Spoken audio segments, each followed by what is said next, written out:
Hello guys, this is Mrs. Friend. Welcome to this awesome video. In this video, we will be reacting to another video from restaurants that don't exist anymore. Let's see if I know some of these restaurants, because there have been restaurants that I know that don't really exist anymore.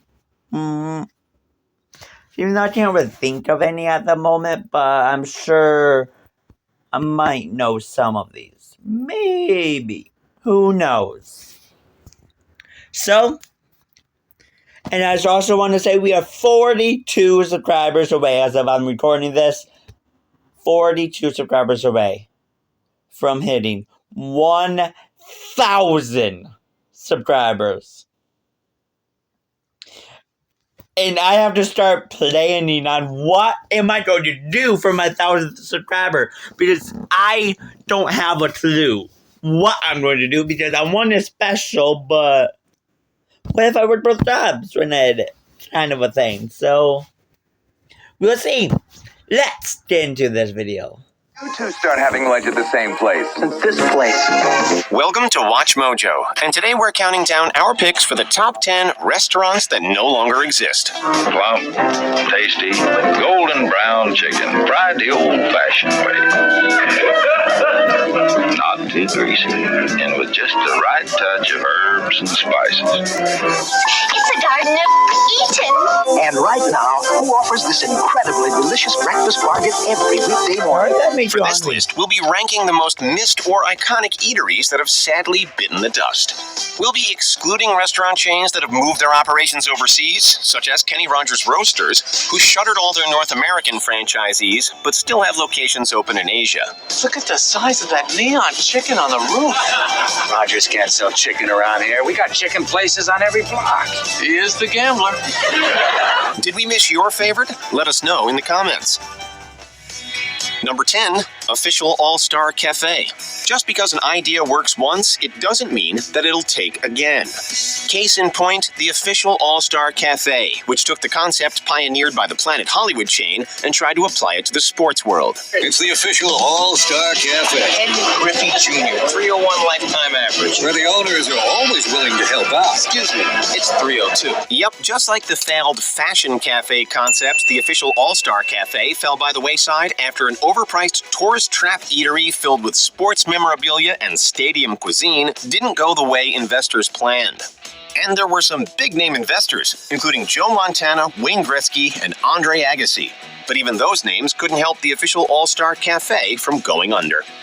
Number 9, Minnie Pearl's Fried Chicken. Believe it or not, there was a big-time trend, particularly in the 60s and 70s, for celebrities to lend their names to various fast food restaurants. One such celebrity was famous country music personality and comedian Minnie Pearl and the chain of fried chicken joints that bore her name. Most folks say Minnie Pearl's chicken is the best going, but you'll never know till you try it. A number of factors led to the decline of Minnie Pearl's fried chicken, not the least of which was that each franchise was apparently allowed to tinker with their own recipes without any brand consistency. This actually didn't stop customers from digging pretty hard into Minnie Pearl's vittles, but accusations of fraud with regards to their business practices and stock prices led to this chicken chain going foul. Number 8, Delights. Let's face it, no one really goes to fast food restaurants for healthy eats. Still, that didn't stop Delights from trying to provide a healthier alternative at a point in history prior to the bigger chains even giving a passing thought to lighter fare. The chain was founded in Georgia back in the late 70s, offering up healthier substitutions and ingredients in the land of delicious drive-ins and badass barbecue. In a way, Delights were pioneers, but they couldn't compete when the McDonald's and Burger Kings of the world also began serving up healthy alternatives. In an ironic twist, many of the remaining Delights locations were converted into Hardee's, which are probably one of the least healthy fast food options out there. Really? Number 7, Lions. So you've probably heard the brand phrase, Nobody doesn't like Sara Lee. but how about nobody doesn't like Lions? Well, it turns out that quite a few customers did like Lions, a chain of 24-hour diners that was the Sara Lee Company's attempt at competing with Denny's. Hurry into Lions, and eat like a king.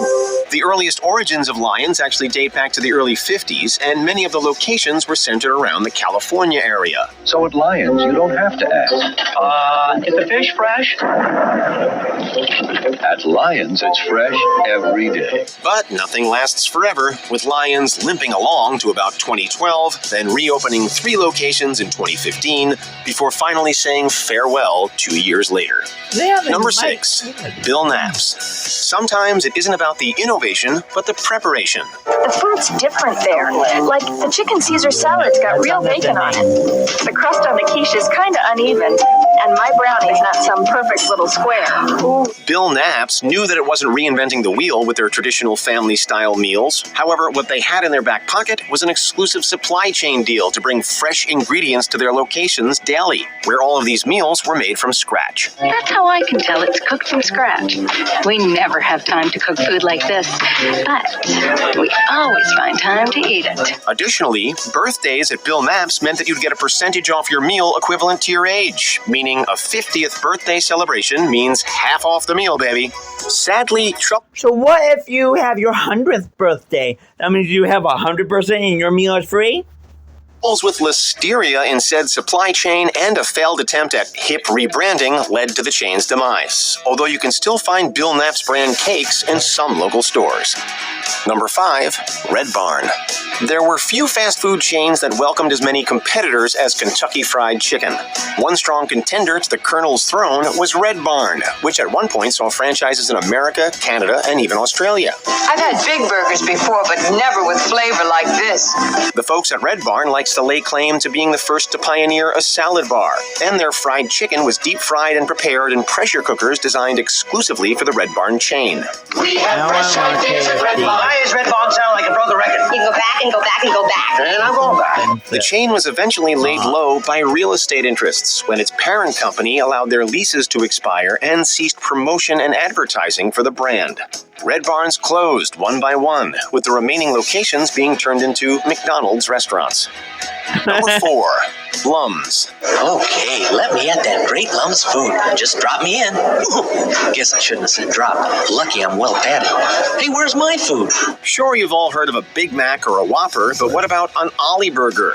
Many customers flocked to the Lum's chains for this after it obtained the recipe in 1971. I love the Ollie Burger. Many other family-style treats attracted patrons throughout the 60s, 70s, and into the 80s. The brand actually did pretty good for itself after humble beginnings as a simple hot dog cart, even managing to snag Hollywood icon Milton Berle as a spokesperson for a time. That's why more families are coming to Lum's. More for your money, variety like great steaks, seafood dinners, deliciously different hamburgers. Lum's has everything. The bankruptcy of its parent company sadly led to Lum's limping off into the sunset. But fear not, for a spiritual successor named Ollie's Trolley does exist in Washington, D.C. So head on there if you're searching for a little slice of restaurant nostalgia. Number 3, Burger Chef. Nowhere else but Burger Chef. Nowhere else but Burger Chef. You may be very familiar with all the main names in the fast food burger wars out there, from McDonald's and Wendy's to Burger Chef.